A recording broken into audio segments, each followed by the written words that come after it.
Hello everyone, today, in this lesson, I will show how to delete the Windows.old folder from drive C. Open this PC and check the C drive space.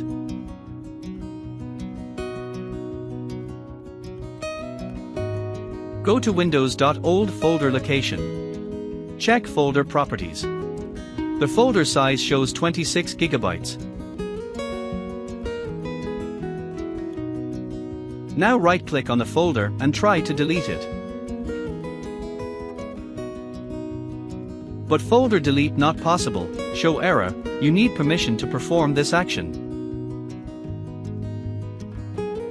Right-click on Drive C and click Properties. Click Disk Cleanup. Click Clean Up System Files and wait for it to scan.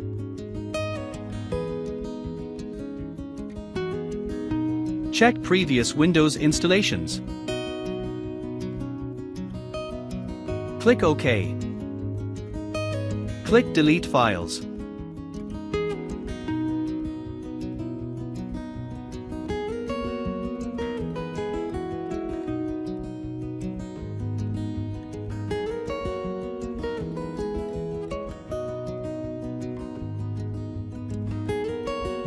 The old Windows.old folder has been deleted successfully.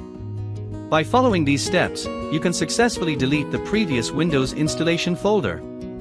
And that's it. If this guide was helpful, make sure to like, subscribe, and comment if you have any questions. See you in the next video. Thanks for watching.